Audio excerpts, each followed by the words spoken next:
দেখি এক ভদ্রলোক বেটা ইংরেজিতে কথা বলে আর ভিক্ষা করে। তা আমি কাছে ডাক দিয়ে বললাম, মুরব্বী এদিকে আসেন তো, মনে হয় আপনি এডুকেটেড পারসন, শিক্ষিত মানুষ, আপনি ইংরেজিতে অনর্গল কথা বলেন আবার ইংরেজিতে ভিক্ষা করেন, ব্যাপার স্যাপার কি? তো মুরব্বী বলল, বাবা দুঃখের কথা বলে লাভ কি, আমার ছেলে আছে, আমি চাকরি করতাম, আমি পেনশন পেয়েছি, অনেক টাকা, ছেলেদেরকে স্টাবলিশ করেছি, প্রতিষ্ঠিত করেছি, ছেলের এখন বউ বাচ্চা নিয়ে তারা ব্যস্ত হয়ে পড়েছে, আমরা ঘরে বাড়ি দুইজন, আমি আর বুড়ি, তো বিপদে পড়ে ছেলের স্ত্রীদের অর্থাৎ বেটার বউদের মহা যন্ত্রণায় পড়ে, ধাক্কা ধাক্কির ভিতরে পড়ে আমরা দুই বুড়ে বুড়ি এখন বাধ্য হয়েছি আলাদা হয়ে, আমি বুড়ে মানুষ, কাজ করতে পারি না বাবা, বাধ্য হয়েছি ভিক্ষা করার জন্য, মন চাইলে বাবা ভিক্ষা দাও। আমি চিন্তা করলাম ওই লোকের যদি ছেলে না থেকে সবকটা মেয়ে থাকতো, তাহলে অন্তত মেয়েরা একবেলা করে হলো বেটারে খাওয়াইতো, ভিক্ষা করতে দিত না। কি কথা বলেন, ঠিক না বেঠে? তাহলে মেয়ে আল্লাহর রহমত, আল্লাহর রহমত, সাবধান, কোনো মতেই তাদেরকে ইনকার করা যাবে না। আল্লাহর হাবিব ডেকে বলেন, হে আমার উম্মতেরা, তোমাদের ঘরে যদি দুইটা মেয়ে আসে আর আমার কোনো উম্মত যদি ওই দুইটা কন্যাকে এক নজরে দেখে, একভাবে লালন পালন করে, বেশিও দেখে না কমও দেখে না, হে আমার উম্মতেরা, আমার উম্মত যদি ওই দুইটা মেয়েকে একভাবে লালন পালন করে, শুনে রাখো উম্মতেরা, আমি আর আমার ওই উম্মত জান্নাতের মধ্যে এইভাবে থাকবো। অর্থাৎ দুই আঙ্গুল দেখাই দিয়ে বললেন, আমি আমার ওই উম্মত জান্নাতের মধ্যে পাশাপাশি থাকবো। জোরে বলেন সুবহানাল্লাহ। একবারে পাশাপাশি। নবীজি জান্নাতের কোন মাকামে থাকবে? সর্বোচ্চ মাকামে। জোরে বলেন কোন মাকামে? সর্বোচ্চ মাকামে। কেউ যদি তার মেয়েদেরকে, দুইটা মেয়েকে এক নজরে দেখে, আল্লাহর হাবিব বলেছেন, তাহলে আমি আমার ওই উম্মত জান্নাতের ভিতরে পাশাপাশি থাকবো। তাহলে পাশাপাশি থাকলে ওই উম্মত আল্লাহর জান্নাতের সর্বোচ্চ মাকামেই যাবে। জোরে বলি সুবহানাল্লাহ। কি কথা শুনে কি কিছু বোঝা টুজা যায়? বুঝলে ভালো। আর যারা লটপটি চটপটি খাইতেছেন, আপনারা খাইতে থাকেন, দেখি কত দূর পর্যন্ত খেতে পারেন। আল্লাহ তো মুখ দিছে খাওয়ানোর লেগে, ফ্যাট দিছে একটা গুডাউন, এটির ভিতরে রাখবেন, তো রাখতে থাকেন, দেখা যাক মরার পরে ফেরেশতারা আপনাদেরকে কি খাওয়ায়। ওই সময় দেখা যাবে কি চলে। ওই সময় লটপটি আপনাকে কে কিনে দেয়?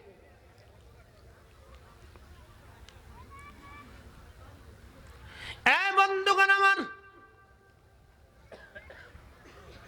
এই জন্য আল্লাহর হাবিব বললেন, মেয়ের যদি জন্ম হয় তাহলে বুঝবার রহমত আসছে।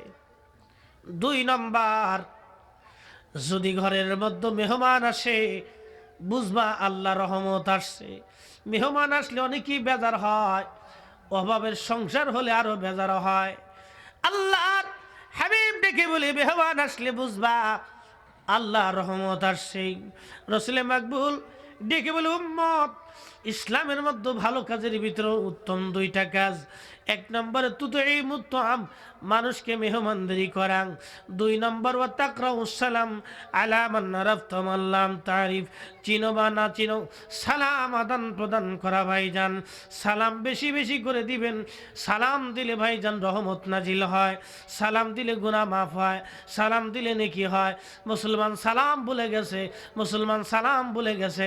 এখন ডিজিটাল সালাম হয়ে গেছে, ঢাকায় সালাম, সামাইকুম মামু, এইটা ঢাকায় সালাম, সামাইকুম, বুঝেন নাই?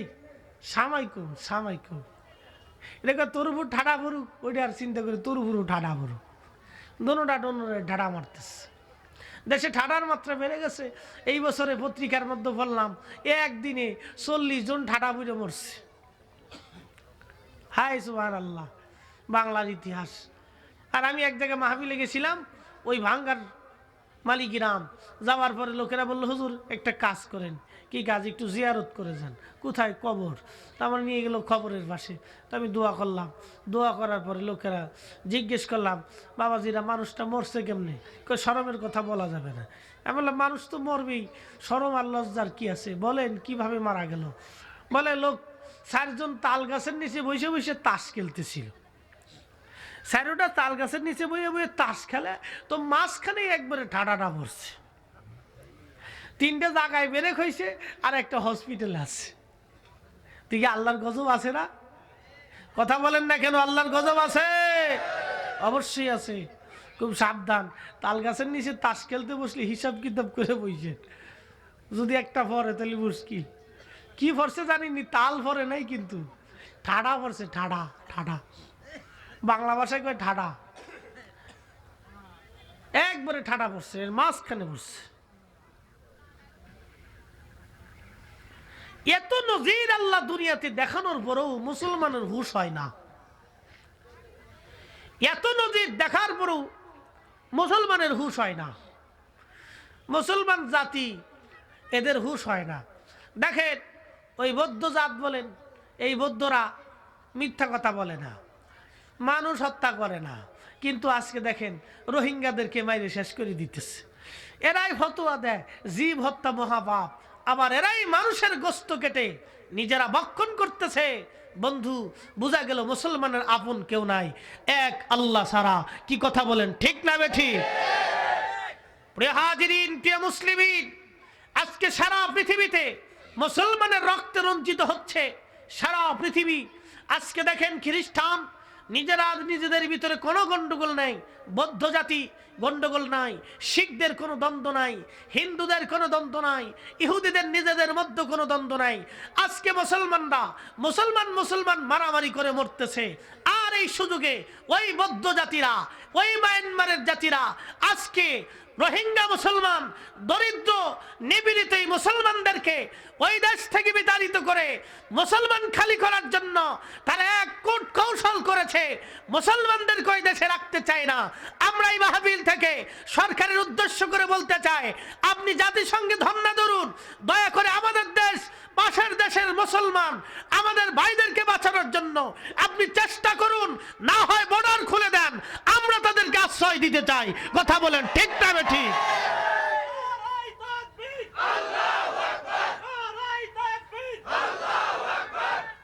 প্রিয় হাজিরিন, প্রিয় মুসলিমিন, এই কথাগুলি কে বলবে আজকে? কে দেখবে তাদেরকে? আজকে বাংলাদেশের বর্ডার বন্ধ, ওই দেশে চলতেছে গণহত্যা, এত নিদারুণ হত্যা, এমন কঠিন হত্যাযজ্ঞ পৃথিবীর ইতিহাসে হয়েছে বলে মনে হয় না। এমন জুলুম তাদের উপর করা হচ্ছে, আহা, যেগুলি দেখলে মুসলমান হিসেবে সহ্য করা যায় না। মুসলমান কেন, মানুষের যদি মানুষত্ব থাকে তো কোন মানুষ সহ্য করতে পারবে না। কি কথা বলেন, ঠিক না বেঠিক? মুসলমান কেন, ইসলাম তো আমাদেরকে শিক্ষা দিয়েছে, আমরা তো অসাম্প্রদায়িক না, আমরা তো সাম্প্রদায়িকতায় বিশ্বাসী না। ইসলাম তো আমাদেরকে শিখাইছে যে একটা দেশে মুসলমান যেমন অধিকার পাবে, একটা হিন্দু তেমন অধিকার পাবে, একজন খ্রিস্টানও ঠিক একই রকম অধিকার পাবে। এটা তো ইসলাম শিখিয়েছে। ঠিক আমরা তো সেইভাবেই ব্যবহার করি, আর আমরা সেইভাবেই চলতে চাই। কিন্তু না, আজকে সারা পৃথিবীতে মুসলমানদের হত্যাযজ্ঞ, মুসলমান এপ্রিল ফুল করে, নাউজুবিল্লাহ। এপ্রিল মাসের 14 তারিখ মুসলমানরা এপ্রিল ফুল পালন করে। ওই স্পেনে এপ্রিল 14 তারিখের, এপ্রিলের 14 তারিখে 700 বছরের মুসলমানদের ইতিহাসকে একদিনে ধ্বংস করা হয়েছিল। মুসলমানদের অনৈক্যের কারণে, মুসলমানদের মিল না থাকার কারণে ওই স্পেনের জমিনে মুসলমানদেরকে মসজিদের ভিতরে ঢুকিয়ে বলা হয়েছিল, তোমরা মসজিদে ঢুকে যাও, তোমাদেরকে বাঁচিয়ে দেওয়া হবে। যারা মসজিদে ঢুকবে তারাই নিরাপদ।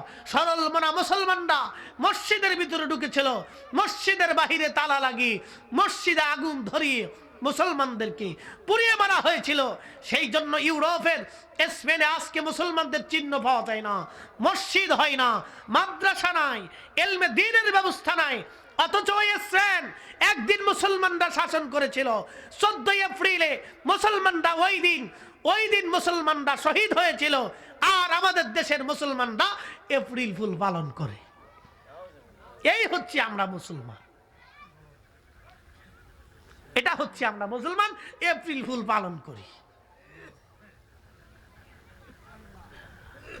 তো লাঠির থাবুর সবর খাবো না, আমরা খাবো না, তো খাবে কেনা? মুসলমান তো মুসলমানের আদর্শ থেকে দূরে সরে গেছে। মুসলমান যদি মুসলমানের আদর্শে থাকতো তাহলে আজকে মুসলমানদের এই দুর্গতি হইতো না। কি কথা বলেন, ঠিক না বেঠিক? আপনারা কি গাজী সালাউদ্দিন আইয়ুবীর নাম শুনেছেন? অনেকেই শুনেছেন। সেই গাজী সালাউদ্দিন আইয়ুবী তখন ছিল উমাইয়া খেলাফত। ইউরোপ, আমেরিকা, অস্ট্রেলিয়া সমস্ত মুসলিম, সমস্ত খ্রিস্টান জগৎ, ইহুদি জগৎ এক হয়ে পুরা ইউরোপ, আমেরিকা, অস্ট্রেলিয়া একযোগ হয়ে মুসলমানদেরকে আক্রমণ করেছিল। খ্রিস্টানদের প্রভাব ঘোষণা করেছিল। এটা হলো ধর্মযুদ্ধ, যেটাকে তারা ক্রুসেড বলতো। মুসলমানদেরকে এই খ্রিস্টানদের প্রভাব বলেছিল এই যুদ্ধে যারা অংশগ্রহণ করবে তারা সবাই স্বর্গে চলে যাবে। স্বর্গ পাওয়ার জন্য খ্রিস্টান সম্প্রদায়, সারা পৃথিবীর খ্রিস্টানরা এক হয়ে মুসলমানদের উপর আক্রমণ করে এক এক করে মুসলমানদের 23টা মুসলিম দেশকে তারা দখল করেছিল। লিবিয়া, লেবানন, ফিলিস্তিন, এরপরে মিশরের এক অঞ্চল, এরপরে আপনার বহু অঞ্চল মুসলমানদের দখল করে নিয়ে তারা বিশাল সাম্রাজ্য কায়েম করেছিল। মুসলমানদের খলিফা তখন ছিল উমাইয়া বংশের। এই উমাইয়া বংশের নাফাকেরা, এই খ্রিস্টানদের দালালেরা তখন ওই তাদের নিজ রাজদরবারের ভিতরে আরাম করে মদ পান করতো আর নারী ভোগ করত। আর সেই সময়ে মুসলিম মিল্লাতের যিনি তলোয়ার ধরেছিলেন তিনার নাম সুলতান নুরউদ্দিন জঙ্গি রহমাতুল্লাহ আলাইহি। তিনার সিফা সালার হযরতে গাজী সালাউদ্দিন আইয়ুবী রহমাতুল্লাহ আলাইহি, তিনাদের সেই সম্মিলিত আক্রমণে এই দুই সিফা সালার কাফেরদের বিরুদ্ধে যুদ্ধ করে এক এক করে 23টা মুসলিম দেশ দখল করে, যখন শেষ যুদ্ধ ছিল তার জীবনে, বাইতুল মুকাদ্দাস দখল করে সুলতান গাজী সালাউদ্দিন আইয়ুবী এক ঐতিহাসিক ভাষণ দিয়েছিলেন। ভাষণে গাজী সালাউদ্দিন আইয়ুবী বলেছিলেন, হে মুসলিম নেতৃবৃন্দ, তোমরা শোনো, তোমাদের ভিতর থেকে যদি 3টা বদগুণ সরিয়ে দিতে পারো তাহলে তাম পৃথিবী তোমাদের গোলামি করবে। আর মুসলিম নেতারা যদি 3টা বদগুণ নিজেদের মধ্যে ধরে নেয় তাহলে তোমরা মুসলমান জাতি কাফেরদের গোলামি করতে হবে। 1 নম্বর, তোমাদের ভিতরে ক্ষমতার লোভ থাকবে না। 2 নম্বর, তোমাদের ভিতরে মদের নেশা থাকবে না। 3 নম্বর, মুসলিম নেতৃবৃন্দের ভিতরে নারীর নেশা থাকবে না। 1 নম্বর, ক্ষমতার লোভ থাকবে না। 2 নম্বর, মদের নেশা থাকবে না। 3 নম্বর, নারী নেশা থাকবে না। মুসলিম নেতারা যদি এই 3টা বদ অভ্যাস ছেড়ে দিতে পারে তো তাম পৃথিবী মুসলমানদের গোলামি করবে। আর মুসলিম নেতারা যদি এই 3টা বদগুণ তাদের ভিতরে থাকে তো তাম মুসলিম মিল্লাত কাফেরদের গোলামি করবে। আজকে মুসলিম মিল্লাত কাফেরদের গোলামি করে। কথা বলেন, ঠিক না বেঠিক? বলবেন কেন? মুসলিম দেশের ভিতরে এমন একজন নেতা দেখায় দেন যার ভিতরে এই গুণাবলী নাই। মুসলিম দেশের ভিতরে একটা নেতাও নাই। আমরা নেতৃত্ব শূন্য। এখন আমাদের একজনই ভরসা, দুনিয়াতে আমাদের আর কেউ নাই। কথা বলেন, ঠিক না বেঠিক? কে আছে আমাদের? কথা বলেন, কে আছে আমাদের? আমরা বাংলার গরিব মুসলমান। এখন দোয়া করা ছাড়া আর আবেদন করা ছাড়া, চিৎকার করা ছাড়া আমাদের আর কি করার আছে? আমরা তো দরিদ্র, আমরাও তো নিপীড়িত, আমাদের তো অভাব অনটন। আমরা কি করতে পারি? আমরা হয়তো দোয়া করতে পারি, চিৎকার করতে পারি, আবেদন করতে পারি। তবে হ্যাঁ, আমরা ইতিহাস ঐতিহ্য ভুলে গেলে চলবে না। তো আমার ভাই আমার আগে কথা বলে গিয়েছিলেন, আমার ভাই বলেছিলেন গরু এক পাশে গরু জবাই হয় আর এক পাশে আর এক গরুতে ঘাস খায়। তো ওই গরুতে চিন্তা আসে না গরুর মগজে যে আমার পাশে আমার এক জাতিকে জবাই দেওয়া হচ্ছে আর আমি ঘাস খাইতেছি। আমাদের মুসলমানদের অবস্থা হয়েছে তাই। আমরা মনে করতেছি যে আমাদেরকে তো মারতেছে না, আমরা তো ভালোই আছি। 1971 সালে তো আপনারা বুঝছিলেন যে এই সমস্ত কঠিন বিপদ কি জিনিস। কি মুরব্বীরা, কথা বলেন, ঠিক না বেঠিক? তো এই বিপদ তো আবারও 1971 না, আবারও তো আসতে পারে, আবারও তো মুসলমানদের উপর আসতে পারে, বাংলার মুসলমানদের উপর আবার আসতে পারে। আশা স্বাভাবিক, মুহূর্তের ভিতরে আসতে পারে। তো সেই জন্য আগে থেকেই মানসিকভাবে আপনারা তৈরি হয়ে নেন, মানসিকভাবে রেডি থাকেন। ভাইরা আমার, আল্লাহ পাক রব্বুল আলামিন আপনাদেরকে আমাদেরকে দ্বীনের উপরে কবুল করুন। আল্লাহর কথাগুলি, রসুলের আদর্শগুলি নিজেদের বুকে ধারণ করে আজকে থেকে রাস্তায় চলতে হবে, যাতে অদূর ভবিষ্যতে আমাদেরকে কেউ ক্ষতি করতে না পারে। কি কথা বলেন, ঠিক না বেঠিক? আল্লাহ আমাদের সবাইকে কবুল করুন। চিৎকার মেরে বলেন আমিন। আরো কয়েকবার জিকির করতে হবে, দিল সাফ করতে হবে, দিল জিন্দা করতে হবে। জবান খুলে জিকির করেন, লা ইলাহা ইল্লাল্লাহ, লা ইলাহা, লা ইলাহা, লা ইলাহা, লা ইলাহা, লা ইলাহা, হাসবি রব্বি জাল্লাল্লাহ, মাফি কলবি গায়রুল্লাহ, নূর মুহাম্মদ সাল্লাল্লাহ, লা ইলাহা ইল্লাল্লাহ, লা ইলাহা, লা ইলাহা, লা ইলাহা, লা ইলাহা ইল্লাল্লাহু মুহাম্মাদুর রাসূলুল্লাহ সাল্লাল্লাহু আলাইহি ওয়াসাল্লাম। আল্লাহর নবীজি ডেকে বলে, উম্মতেরা, 4 নম্বর রহমত হলো বৃষ্টি। বৃষ্টি যখন আসে তখন বুঝবা আল্লাহর রহমত আসে। বন্ধু, অনেকেই বৃষ্টির জন্য বেজার হয়ে যায়। 4 নম্বর রহমত হলো ভাইজান মানুষের শরীরের রোগ। আল্লাহর হাবিব বলেছেন, রোগ আল্লাহর রহমত। বলবেন, রোগ আল্লাহর রহমত হয় কেমনে? বন্ধু, মানুষের শরীরে যখন রোগ থাকে তখন আল্লাহ রাব্বুল আলামিন ওই শরীর থেকে সগীরা গুনাহগুলি ঝরায় দেয়। চিৎকার মেরে বলেন সুবহানাল্লাহ। এই জন্য 4টে জিনিস আল্লাহর রহমত। 1 নম্বর হলো মেয়ে, 2 নম্বর হচ্ছে মেহমান, 3 নম্বর বৃষ্টি, 4 নম্বর রোগ। এই 4টা হলো মানুষের জন্য ভাইজান রহমত। এই 4টা কারণে দুনিয়ার মানুষ বেজার হয়ে যায়। এ মায়েরা, বোনেরা, ডিপলি মনোযোগ দিয়ে শোনেন, গভীর মনোযোগ দিয়ে শোনেন। আল্লাহ আপনাদেরকে দুনিয়ার জন্য রহমত হিসেবে আল্লাহর নবী আপনাদেরকে ঘোষণা করেছেন। একটা সন্তান বাপের জন্য, মায়ের জন্য একটা রহমত। তবে ওই সন্তান, ওই মেয়েটা তখন রহমত হবে যখন মেয়েটা আল্লাহওয়ালা হয়, আবেদা হয়, সালেহা হয়। কথা বলেন ঠিক না বেঠি?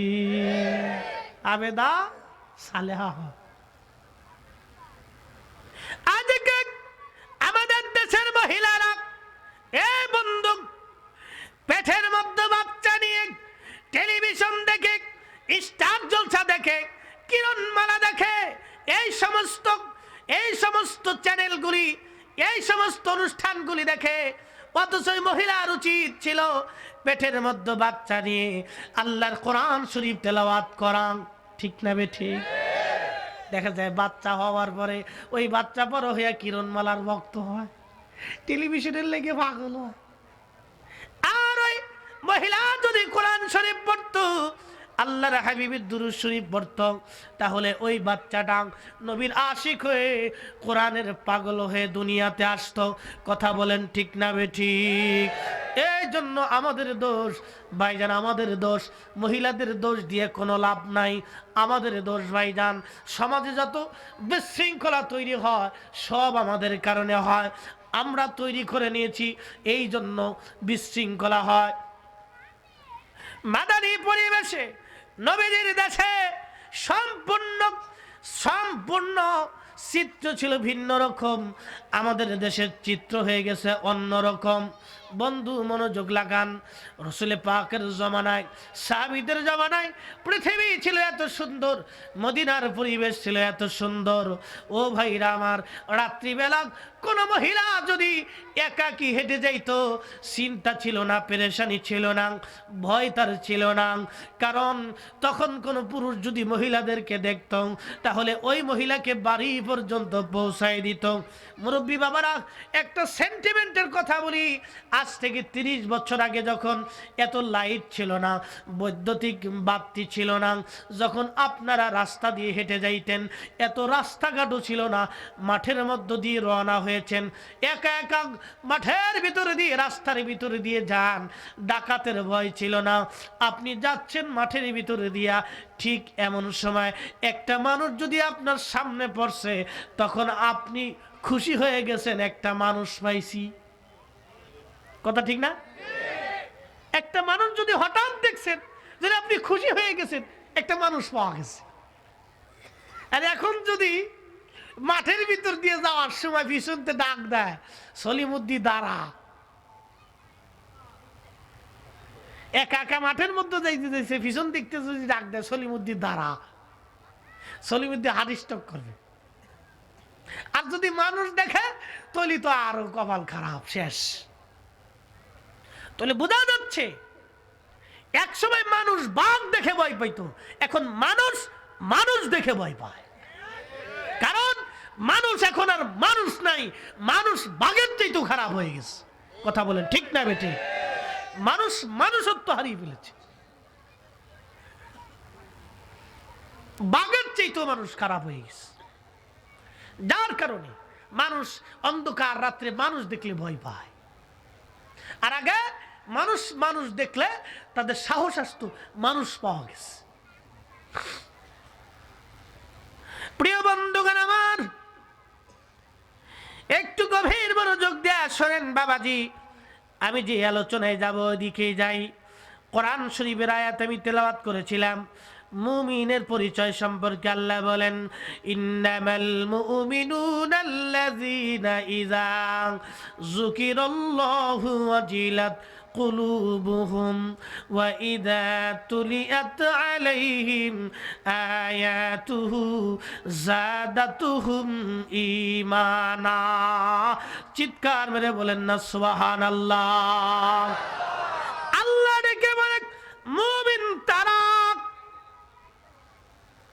আল্লাহ বলেন মুমিন তারা যাদের কাছে আল্লাহর স্মরণ যখন আসে, অন্তরগুলি আল্লাহর ভয়ে কাঁপতে থাকে, অন্তরগুলি আল্লাহর ভয়ে কাঁপতে থাকে। যখন কোরআন শরীফের আয়াতগুলি তেলাওয়াত করা হয়, তখন তাদের ঈমান মজবুত হয়, ঈমান তাদের বেড়ে যায়। যখন কোরআন শরীফের আয়াতগুলি তেলাওয়াত করা হয়, যখন তাদের ঈমান বেড়ে যায়, এই দুইটা গুণ যাদের মধ্যে থাকবে, আল্লাহ বলেন তারাই হলো মুমিন। এখন চিন্তা করেন, আমরা মুমিনের কাতারে আছি কিনা? এই দুইটা বিষয় থেকে চিন্তা করুন যে আল্লাহর স্মরণ আসলে আমাদের অন্তরে ভয় আসে কিনা। যদি ভয় আসে, তাহলে বুঝতে হবে আপনি মুমিনের কাতারে আছেন। আর যদি ভয় না আসে, তাহলে বুঝতে হবে আপনার অন্তরের ভিতরে রোগ ধরছে। বন্ধু, ওই একটা রোগের কারণে আমাদের ওয়াজ কাজে লাগে না। আলেম ওলামা ওয়াজ কম না, মসজিদে প্রত্যেক জুমায় ওয়াজ হয়, মাদ্রাসায় ওয়াজ হয়, বিভিন্ন জায়গায় ওয়াজ হয়। এত ওয়াজ, এত নসিহত, এত পরামর্শ, এত সিদ্ধান্ত, এত ভালো কাজ, এত ভালো কাজের তাকিদ, তারপরেও মানুষের ভিতরে পরিবর্তন আসে না। একটাই মাত্র কারণ, মানুষের অন্তরের রোগের জন্য, কালবের রোগের জন্য আলেমদের কথাগুলি কাল পর্যন্ত পৌঁছায় না। কি কথা বলেন ঠিক না ঠিক? আপনার হাতে মোবাইল, টাওয়ার আছে, নেটওয়ার্ক আছে, মোবাইল আছে, মাগার সিম নাই। মোবাইল আছে, সিম নাই। আচ্ছা বলেন, মোবাইল দিয়ে কি কথা বলা যাবে? কথা বলা যাবে না। মানুষ আছে, কিন্তু অন্তর নষ্ট হয়ে গেছে। এই জন্য কোনো কিছু এদের ভিতরে ক্যাচ করে না, ধরে না। এই জন্য ওয়াজ শুনে চলে যায়, বাড়ি যায় ঘুমাই থাকে, বাস শেষ। ওয়াজ শুনেছি, চলে গেলাম।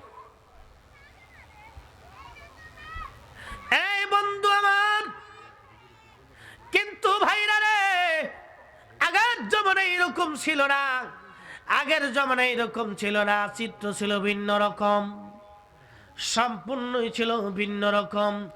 আল্লাহর কথাগুলি শোনার পরেরই তাদের অন্তরগুলি আল্লাহর ভয়ে কেঁদে ফেলতো। বন্ধুগণ আমার, তারা কান্না জোড়া দিয়ে দিত। একটা অপরাধ করে ফেললে সাহাবীরা পাগলের মতো হয়ে যাইত এই অপরাধ ক্ষমা নেওয়ার জন্য। আর আজকে আমরা ঘন্টায় ঘন্টায় কথায় কথায় মিথ্যা কথা বলি। মিথ্যা কথাকে আমাদের দেশের মুসলমান কিছু মনেই করে না। মহিলাদের হ্যাঁ হ্যাঁ, মহিলাদের দৃষ্টি আকর্ষণ করি, আপনারা একটু চেপে চেপে বসেন, একটু আগায় আগায় বসেন। আমার মা বোনদেরকে দৃষ্টি আকর্ষণ করি, আপনারা একটু আগায় আগায় বসেন। আগায় বসলে আপনাদের জায়গার সংকুলন হবে, নাহলে মহিলাদের কষ্ট হচ্ছে। একটু আগায় বসেন। আর আপনি ভাইদের উদ্দেশ্য করে বলি, কোরআন শরীফের একটা আয়াত থেকে তেলাওয়াত করে এরপরে আমি আপনাদেরকে বুঝাচ্ছি। লক্ষ্য করুন, আল্লাহ ওয়াজ করেছেন। ওয়াজ শোনার আগে, আল্লাহর ওয়াজ শোনার আগে একটু সবাই বলেন তো আল্লাহু আকবার।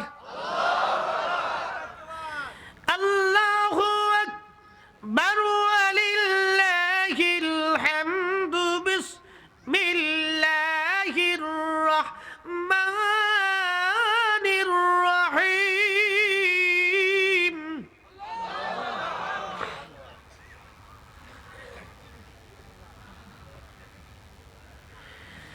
ইয়া আইয়ুহাল্লাযীনা আমানু ইযা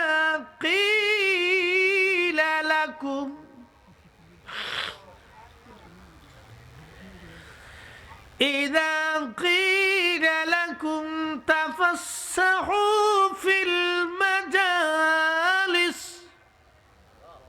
সুবহানাল্লাহ বলে। ও ঈমানদারেরা, আল্লাহ বলে হে ঈমানদারেরা, তোমাদেরকে যখন মজলিসের মধ্যে জায়গা করতে বলা হয় তখন তোমরা জায়গা করে দাও। তোমাদেরকে যখন মজলিসের মধ্যে জায়গা করতে বলা হয় তখন তোমরা জায়গা করে দাও। তো আপনাদেরকে মজলিসের ভিতরে জায়গা করার আমি অনুরোধ করতেছি। যেহেতু অনুরোধ করলাম, আল্লাহর একটা হুকুম তামিল হয়ে যাক, রসুল পাকের একটা সুন্নত আদায় হয়ে যাক। আসেন আর এক ভাইকে জাগার ব্যবস্থা করে দিই। এবছর প্রচুর মানুষ আলহামদুলিল্লাহ জাগার সংকুলন হচ্ছে না। একটু আগায় আসেন, আগায় আসেন। মহামূল্যবান কথা হবে। নিজের স্যান্ডেলটা একটু নিজের কাছে রাখেন, কারণ ভদ্র মানুষের তো অভাব নাই দেশে। বহুত ভদ্র মানুষ দেশে আছে, এত ভদ্র যে মসজিদেও এদের কোনো নিরাপত্তা নাই। একদিন জিজ্ঞেস করলাম, ভাইরে আমি একটা জোড়া জুতা কিনতে চাই, তো কোথার থেকে কিনা যায়? একজনে পরামর্শ দিয়ে কয়, ভাইজান একটা কাজ করেন, আপনি গুলিস্তান চলে যান। আমি বললাম এর পরে?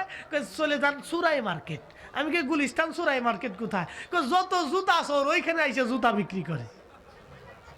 দেখছেন নি অবস্থা? গুলিস্তান ঢাকা শহরের একটা নামি দামি জায়গা, এখানে সুরাই মার্কেট আছে, তাও জুতার চোর। আর চোর পাইলাম না, খুঁজে জুতার চোর।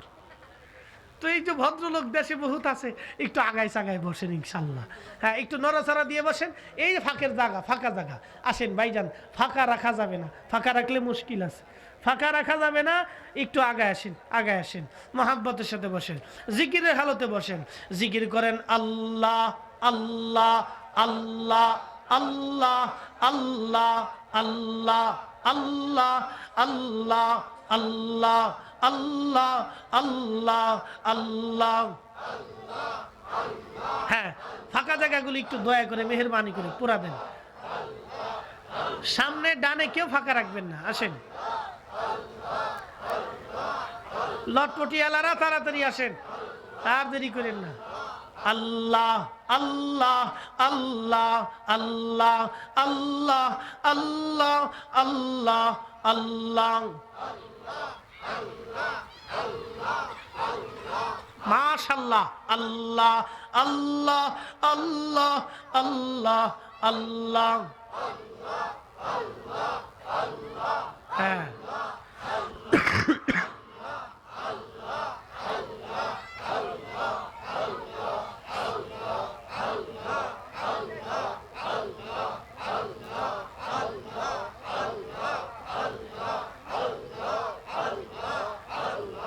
লা ইলাহা ইল্লাল্লাহু মুহাম্মাদুর রাসূলুল্লাহ।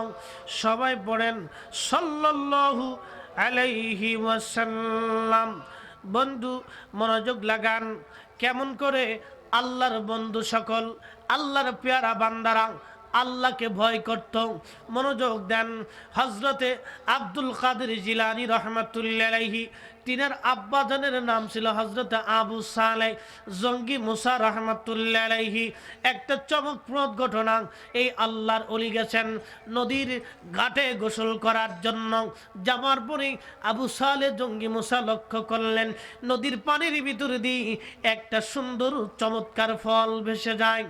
এই আল্লাহর ওলি আবু সালেহ জঙ্গি মুসা রহমাতুল্লাহ আলাইহি ওই ক্ষুধার যন্ত্রণায় ফলটাকে ধরে নিয়ে খেয়ে ফেলে দিলেন। ভাইজান কমানো যাবে না, আমি যতই চিল্লাম দিই আপনি কমাবেন না, একভাবে রাখেন, কারণ রেগুলার প্রোগ্রাম। গতকাল 2 ঘন্টা চিল্লেছি, আজকে আমার টার্গেট দিছে 2 ঘন্টা। গত বছর করছিলাম প্রায় 1.5 ঘন্টা, এবছর আধা ঘন্টা বাড়াইছে। অসুবিধা নেই ইনশাল্লাহ, আল্লাহ তৌফিক দিলে, আল্লাহর রহমত হলে অবশ্যই কথা বলা যাবে। কি কথা বলেন, ঠিক না বেঠিক? কোনো অসুবিধা নেই।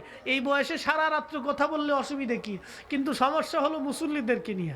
মুসল্লিরা মাহফিলে বসলে খালি নড়াচড়া করে, খালি নড়াচড়া করে, মুতে ধরে, গ্যাস্ট্রিকের ব্যারাম আসে, নানান প্রবলেম, পানে ধরে বুঝেন না? যাদের পান খাওয়ার খুব নেশা আছে, এ পান না খেলে ফ্যাটের ভাত হজম হইতো না, খাওয়ার পরে এক গা পান খেতেই হয়। আর যাদের মোটামুটি এইটা টানার অভ্যাস আছে, বুঝেন নাই, এটা তো খুব ভিটামিন, তাই না? Vitamin C, A to Z যত প্রকার ভিটামিন আছে, এটা খাওয়ার আগে বিসমিল্লাহ খাওয়া যায় না? কি বিসমিল্লাহ নাই? যারা বলে নাই, তাহলে যদি বিসমিল্লাহ না থাকে তাহলে এটা খাওয়া যাবে না। যেখানে বিসমিল্লাহ সেখানে আমরা, বিসমিল্লাহ নাই যেখানে আমরা নাই সেখানে। কি কথা বলেন, ঠিক না বেঠি? কিন্তু আমরা তো মোটামুটি ভালোই টানতেছি। বাংলাদেশ সরকার চিন্তা করলো এখানে ট্যাক্স বাড়াই দিছে, ট্যাক্স দাম বেড়ে গেছে, এক একটা দাম বলে 10টা 20 টাকাও আছে। হেতাও পাবলিক টানতাছে, দুম সে টেনে যাচ্ছে। কখনোই চিন্তা করে নাই যে 10টা টাকা দিয়ে আমি একটা আগুন ধরে লাঠি টানলাম,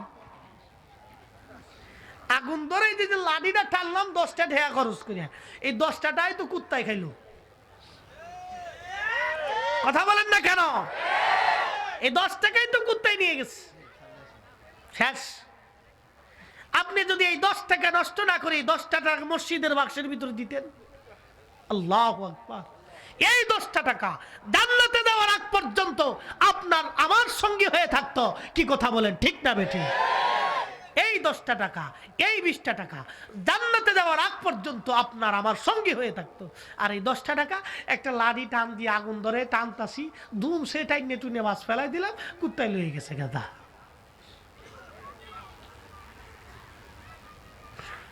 মানুষের হুশ কবে আসবে? হযরতে আবু সালিক জঙ্গি মুসা রাহমাতুল্লাহ আলাইহি ফল খাওয়ার পরে আল্লাহর ওলি চিন্তা করলেন, সর্বনাশ, আমি তো ফল খাইছি কিন্তু ফলের মালিকের কাছে তো অনুমতি নেই নাই। আমি তো ফল খাইছি, ফলের মালিকের কাছে তো আমি অনুমোদন নেই নাই, অনুমতি ছাড়া তো আমি খেয়ে ফেলে দিয়েছি। এটা তো এখন বমি করে বের করাও সম্ভব না। কি করা যায়? আবু সালেহ জঙ্গি মুসা চিন্তা করলেন, তাহলেই ফলের গাছ কোথায় আছে খুঁজে দেখি। অবশ্যই ফলের গাছ নদীর কিনারেই থাকবে। যেহেতু নদীর ভিতরে দিয়ে ফল বেসে যায়, আবু সালেহ জঙ্গি মুসা নদীর কিনারে দিয়ে রওনা হয়ে গেলেন। নদীর কিনার দিয়ে যেতে যেতে আবু সালেহ জঙ্গি মুসা চলে গেলেন সেই ফল গাছের গোড়ায়। যাইয়া দেখি ফল গাছ নদীর কিনারে দাঁড়ানো। আল্লাহর ওলি ফলের মালিক, গাছের মালিককে খুঁজলেন। পাশেই বাড়ি, গাছের মালিকের কাছে যা বললেন, এ ফল গাছের মালিক, আমু আবু সালেম, একটা ফল নদীর ভিতর দিয়ে ভেসে যাচ্ছিল। আমার প্রচণ্ড ক্ষুধায় গোসল করতে গিয়েছিলাম। গোসল করতে যাওয়ার পরে ফল দেখে আমি লোভ সামলাইতে পারি নাই, আমি ফল খেয়ে ফেলে দিয়েছি। কিন্তু আপনি তো ফল গাছের মালিক, আমি আপনার কাছ থেকে তো কোনো এজাজত নেই নাই। মনিব, মেহেরবানি করি একটা ফলের দিন আমাকে মাফ করে দেন। জোরে বলেন সুবহানাল্লাহ। আল্লাহ বলেন, ইন্নামাল মুমিনুনা আল্লাযীনা ইযা যুকিরাল্লাহু ওয়াজিলাত কুলুবুহুম, তাদের অন্তরগুলি ভয়ে কাঁপতে থাকে যখন আল্লাহর স্মরণ আসে। বাইরান, একজন মানুষ যখন খারাপ কাজ করে, মিথ্যা কথা বলে ফেলে দেয়, তখন যদি তার অন্তরে ভয় আসে, আল্লাহ আমি তো মিথ্যা বলে ফেলে দিয়েছি, আল্লাহ আমি আর বলবো না, এটার নাম হলো ওয়াজিলাত কুলুবুহুম। বন্ধু, অন্তরে আল্লাহর ভয় আসে, আল্লাহর স্মরণ আসার সঙ্গে সঙ্গে অন্তরে আল্লাহর ভয় আসে। তখন ওই বান্দা তওবা করে, আল্লাহ জীবনে আর কোনোদিন মিথ্যা কথা বলবো না, জীবনে আর কোনোদিন মানুষ ঠকাইব না, জীবনে আর কোনোদিন মা বাবার হক নষ্ট করব না। রে বন্ধু, মনোযোগ লাগান, জীবনে আর কোনোদিন মায়ের হক নষ্ট করব না, বাবার হক নষ্ট করব না। ভাইজান, আমি বহুবার এই মজলিসে আলোচনা করেছি, আপনাদের এখানে এসেছি, অনেক ওয়াজ আপনারা আমার শুনেছেন। ভাইরা, মনোযোগ দিয়ে আজকের ওয়াজটাও শুনে যাবেন। বন্ধু, মনোযোগ লাগান। আল্লাহর একজন ওলি ছিলেন, তিনার নাম ছিল হযরত জুরাইজ। হযরত জুরাইজের জমানা ছিল বনি ইসরাইলের জমানা। এই মায়েরা, ভালো করে শোনেন, বুখারী কিতাবুল মাগাজির ভিতরে আল্লাহর হাবিব এই ঘটনাখানে কি ব্যক্ত করেছেন। আল্লামা ইমাম কাসির আল বেদায়া ওয়ান নিহায়া আল মুজাল্লাদুস সানির ভিতরে ঘটনাখানে চমৎকার আলোচনা করেছেন। আল্লাহর হাবিব ডেকে বলেন, হে উম্মতেরা, পূর্ব জমানায় একজন যুবক ছিল। এই যুবক বড় পরহেজগার ছিল, আল্লাহওয়ালা ছিল। এই যুবক সারা দিন রাত ভর আল্লাহর ইবাদতে কাটিয়ে দিত। সারা রাত জেগে জেগে যুবক ইবাদত করে কাটাইতো। সারাদিন এই যুবক আল্লাহর জিকিরের মধ্যে কাটিয়ে দিত, নামাজে কাটাই দিত, সারাদিন রোজা রাখতো, সারা রাত এই যুবক আল্লাহর ইবাদতে কাটাই দিত। আল্লাহর এই ওলি যুবক বন্ধু অনেক বড় পরহেজগার হয়ে গেল, আল্লাহওয়ালা হয়ে গেল। একদিন এই যুবক জুরাইজের মা তিনার খানেকার সামনে এসে দরজার কাছে দাঁড়ায় ডাক দে, বাবা জুরাইজ রে, দরজা খোল, আমি তোর মা আসছি, মা দুটি কথা বলি বিদায় হয়ে যাবে। আল্লাহর হাবিব ডেকে বলেন, এই ওমর উম্মতেরা, তখন ওই দিন জুরাইজ নামাজের মধ্যে দণ্ডায়মান, নামাজ পড়তেছে জুরাইজ, সালাতের মধ্যে দণ্ডায়মান। ঠিক এমন সময় জুরাইজের মা ডাকেন, বাবা জুরাইজ রে, দরজা খোল, আমি আসছি, আমি মা দুটি কথা বলি বিদায় হয়ে যাব। জুরাইজ চিন্তা করে, আমি নামাজে দাঁড়াইছি, আমার একদিকে নামাজ, অন্যদিকে মা, না না না, মা চলে যায় যাক, আমি জুরাইজ নামাজ ছাড়তে পারি না। আল্লাহর ওলি জুরাইজ নামাজ পড়তে লাগলো। মা প্রথম দিন ডাকাডাকি করে চলে গেল, দ্বিতীয় দিন আবার মা আসছে, জুরাইজের খানকার সামনে দাঁড়িয়ে ডাক দিছে, জুরাইজ দরজা খোল, আমি তোর মা আসছি, মা দুটি কথা বলেই বিদায় হয়ে যাবে। বন্ধু, দ্বিতীয় দিন জুরাইজের মা ডাকে, আল্লাহর হাবিব ডাক দে বলে, উম্মতেরা রে, জুরাইজ ওই দিন নামাজেও দণ্ডায়মান ছিল। চিন্তা করে একদিকে নামাজ, অন্যদিকে মা, না না না, মা চলে যাই যাক, আমি জুরাইজ নামাজ ছাড়তে রাজি না। দ্বিতীয় দিন মা ডাকাডাকি করে চলে গেল। এই মায়েরা, আমার বোনেরা রে, মনোযোগ লাগায় কথাগুলি শুনুন, কারণ একজন মহিলা সংসারে গেলে পুরা সংসার তাকে মেনটেন করতে হয়। এই মহিলা যদি খারাপ হয় তাহলে সংসার নষ্ট হয়। কথা বলেন ঠিক না? হ্যাঁ হ্যাঁ মায়েরা, বোনেরা, আমার কথাগুলি শোনেন, ডিপলি মনোযোগ লাগান। আপনি যত বড়ই বুজুর্গ হন না কেন, মাওলানা মুফতি ফরিদি যত বড়ই আলেম হোক না কেন, যত বড়ই বক্তা হোক না কেন, আমি যত বড়ই তাহাজ্জুদ গুজারি হই না কেন, আমার মা আমার বাবা যদি আমার উপর বেজার থাকে রে, আমার এই তাহাজ্জুদে বাজান কাজ দেবে না। কোনো কাজ দেবে না। এই এই নামাজে কোনো কাজ দিবে না মামাজি। বলবেন কেন? আমি বুঝাচ্ছি আল্লাহ রসুলের বাস্তব ওয়াজ থেকে। এই ওয়াজটা আল্লাহ নবী নিজেই সাহাবীদেরকে শুনেছে।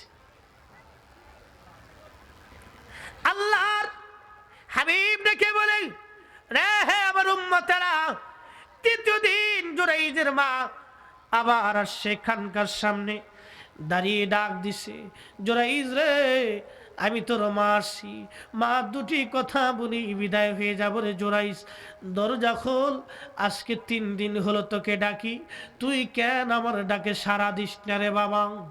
আল্লাহর হাবিব ডাক দেখ উম্মত শোনো, ওই জুরাইজ ওই দিনের জন্য নামাজ পড়তেছিল, চিন্তা করে একদিকে নামাজ অন্যদিকে মা, না না না, মা চলে যাই যাক, আমি নামাজ ছাড়ব না। ওই তিন দিনের মাথায় জুরাইজের মা যখন ডাকাডাকি করেন, নিরুপায় হয়ে গেল, নিরাশ হয়ে গেল।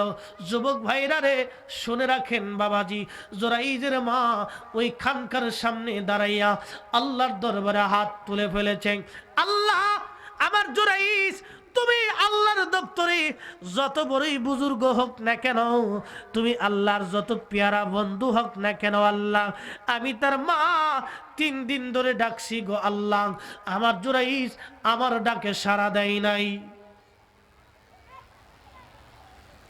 রব্বুল আলামিন, আমি মা 3 দিন তাকে ডেকেছি, আমি মায়ের ডাকে সাড়া দেই নাই আল্লাহ, আল্লাহ আমার জুরাইজ তুমি মাওলার দরবারে যত বড় ওলি হোক, যত বড় বুজুর্গ হোক আল্লাহ, আমি মা বদদুয়া করে গেলাম, আমার জুরাইজ মৌতের আগে আমার জুরাইজকে কোনো জেনাকারিনী মহিলার অপবাদ না দি, আমার জুরাইজের মৃত্যু তুমি আল্লাহ দিও না। নবী আমার ডাক দে বলে, উম্মতেরা রে, জুরাইজের মায়ের বদদুয়া জুরাইজের বিরুদ্ধে আল্লাহর দরবারে কবুল হয়ে গেল। একটা বদদুয়া করেছিল, আল্লাহ আমার জুরাইজ বড় পরহেজগার, বড় বুজুর্গ, আল্লাহ আল্লাহ আমি 3 দিন ধরে মা হয়ে ডাকছি, আমার ডাকে সাড়া দেয় নাই, আমি মা বদদুয়া করে গেলাম, তোমার দপ্তরে যত বড়ই ওলি হোক না কেন, আমি মা বলে যাচ্ছি, হে আল্লাহ আমার জুরাইজকে দুনিয়ার ভিতর থেকে জেনাকারিনী মহিলার অপবাদ দিয়ে এরপরে অপমান করে আমার জুরাইজকে মৃত্যু দিও, তার আগে দিও না। আল্লাহর হাবিব ডাক দেখো, উম্মত শোনো, জুরাইজের মায়ের বদদুয়া আল্লাহর আরশে সাথে সাথে কবুল হয়ে গেল। ভাইরে, তা আমি যত বড়ই বুজুর্গ হই না কেন ভাইজান, এটা খুব সাবধান, কিন্তু খুব ডিপলি কেয়ার। হযরত রাসূল পাক সাল্লাল্লাহু আলাইহি সাল্লাম নিজে মায়ের কেমন শ্রদ্ধা করতেন।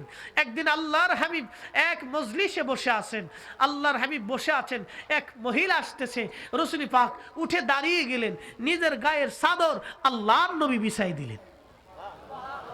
সুবহানাল্লাহ, আসতে হবে না জোরে হবে? কি চিন্তা করলেন, রাসূল পাকের গায়ের চাদর মুবারক আল্লাহর নবী বিছাই দিচ্ছে, এটি কি চারটিখানি কথা? আল্লাহর হাবিবের গায়ের চাদর, যে চাদর পাওয়ার জন্য সাহাবীরা পাগল হয়ে গেছে, যে চাদরের সহবত নেওয়ার জন্য, যে রাসূল পাকের থুতু মুবারকের থুতু নেওয়ার জন্য সাহাবীরা পাগল হয়ে যেত। বুখারীর হুদাইবিয়ার সন্ধির আলোচনা দেখেন, বুখারীর ভিতর আসছে, আল্লাহর হাবিব সাল্লাল্লাহু আলাইহি সাল্লাম হুদাইবিয়ার যুদ্ধের দিনে, হুদাইবিয়ার সন্ধির সময় রাসূল মকবুল উনি ওনার থুতু মুবারক ফেলেছিলেন, থুতু মুবারক সাহাবীরা নেওয়ার জন্য কারাকারি করেছিলেন। সুবহানাল্লাহ, আসতে বললেন কেন? এটার নাম ফজলাত, বরকত, তাহানিক। আল্লাহর রাসূলের এই বরকত নেওয়ার জন্য, থুতু মুবারক নেওয়ার জন্য সাহাবীরা কারাকারি করছে, মুখের মধ্যে লাগাইছে। নবী পাকের থুতু সাহাবীরা মুখের মধ্যে লাগায়। তাহলে সাহাবীরা রাসূলকে কিভাবে ভালোবাসতো? জীবনের সব কিছু দিয়া। কি কথা বলেন, ঠিক না বেঠিক? জীবনের সব কিছু দিয়ে, সব কিছু দিয়ে সাহাবীরা আল্লাহর হাবিবকে ভালোবাসতো।